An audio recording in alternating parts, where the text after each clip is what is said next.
go. Can you all hear me? Perfect. All right, before we pause for dinner, there's a few of us who want to make a toast to Peter, give him a few thoughts. First of all, I just want to thank you all for coming out. I know Peter will have a chance to formally thank you tomorrow, I think. But let me start off on behalf of me and my family and Chelsea's family as well, to thank you all for coming out and making the trip to Los Angeles. I know it's a long way for a lot of you to come. I know they appreciate it. We definitely appreciate you all being here. So it's great we could all... us! Yes, exactly. It's great we can all spend this night before the wedding together in a big, fun group like this. So we'll just kick off. We're going to go in order of age with the siblings here, and just make a little toast, one of us each. So we're going to start off with Albert. Albert's behind you. He's behind me. There you go. Yeah, Albert! Speech! Oh, he's got one. I do. All right, everybody. For those of you who don't know me, I'm obviously Albert, Peter's little brother. So this speech of mine was originally supposed to be about the meaning of marriage. Now, I quickly decided that that's not my area of specialty there. So I had to go with an alternate topic. So we're going to hear some of my adventures with Peter now. I think much more easier on a comprehension level. But the first part of this was when Peter still lived in Boston. He worked for Kiss FM. I think some Bostonians are here. Yeah, I thought so. And what I would do during the summer, I would fly out from, I actually live in Newport Beach, so drive up to LA, fly to Boston, of course all alone, that was exciting. And what would happen is, my parents would take me to the airport, right, and then at the terminal, I would have this special pass, I'm flying alone, right? So I would deliberately walk to a store, out of sight of the gate. Does anybody know why? You were hungry? No, but that was my cover for my parents. Because, you see, if they can't find you in the gate area, of course, they're going to board me first because I'm all alone, little child. They will page me on the PA, so I am an automatic celebrity. Okay, so that was a big moment, definitely. And then I would fly, on the flight to Logan in Boston, they would give me free candy, so what a deal. And then, when I got to Logan, there was one time where the American Airlines Service Center was closed. So Peter couldn't get to me. So we had to get through the TSA and everything. And I was coming off the plane alone. The flight attendants left. I'm sure they had other important things to do. And so that's how I got there. Then I would help as a photographer at the concerts on the Charles. Anybody remember those? Yeah! So I was one of the photographers there, did that. That was very nice.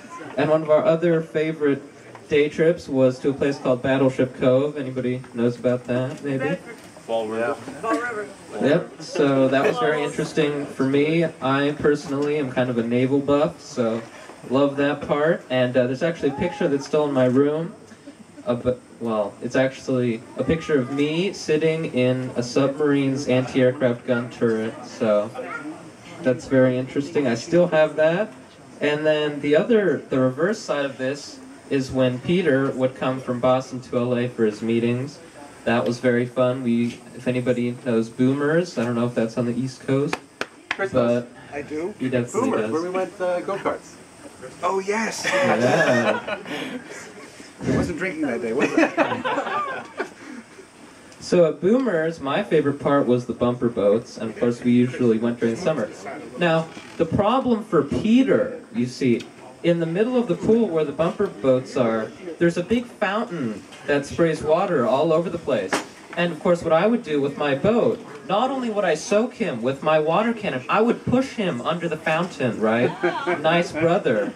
Yeah. So we always left there with Peter soaking. I had a big grin, of course. And so after all of these adventures, I was very excited when Peter moved to the West Coast. We've continued seeing each other and the families. We usually go to Temecula, wine country. Of course, I'm only 14, so I bring a book. But the adults seem to love it, so that is fine, I suppose. I don't know, something about wine, I think.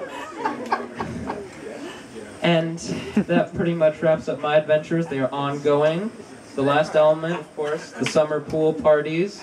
Some friends here, I think, have been down to our house. Yep. Yeah! Huge barbecues. Good times during summer. Another wine event. Thank you, Chris. So these adventures continue, and of course we're less than 24 hours from the wedding. So as Peter and Chelsea continue their relationship, I would like to wish them the best in every way. Thank you very much for listening, and on to Justin.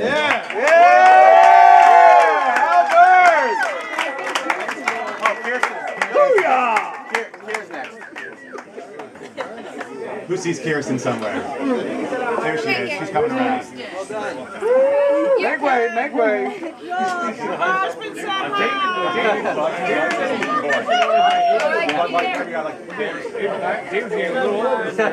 The deep secrets, real secrets. Hi, for those of you who don't know, I'm Kirsten, Chelsea's sister. It feels a bit cliche to say that I could never ask for a better sister, but in reality, I honestly couldn't. In fact, I believe with all my heart that no one could. I am so blessed and thankful to have Chelsea in my life. Anyone who has ever interacted with Chelsea knows exactly what I'm talking about. She is the most loving, caring, and strongest person I will ever come across. I am proud to say I even know Chelsea, yet alone to say I'm her sister. Within the past few years, Chelsea and I grew closer than we ever had before. Peter and Chelsea so kindly let me stay with them last summer, and many times after that. And while out in California, I experienced moments I will never forget. I landed my first internship, met great people, and did things I would never get the chance to do back home. But out of all these things, it was the times Chelsea and I grew closer and opened up to each other that meant the most. Chelsea will never be just my sister. She will always be a best friend. She showed me the importance of being yourself and loving yourself. She taught me that no means nothing, and you can always push further. Saying thank you for all you've done for me will never cut it. Chelsea deserves the best, and I'm thrilled to say she has finally found it.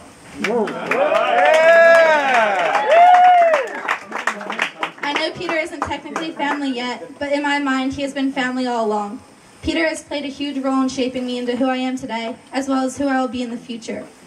If I were to stand here and tell you all the things he has done for me, we would be here for days, maybe even weeks. Peter redefines the word generosity. You've really taken me under your wing and taught me so much, and I want to thank you for that. I am so happy that you and Chelsea found each other and that you have become a part of my life as well. I can speak for my whole family when I say we have never seen Chelsea happier. I know you two will have an amazing future together, and I'm so happy for the both of you. I love you both so much, and always will. Congratulations. Whoa.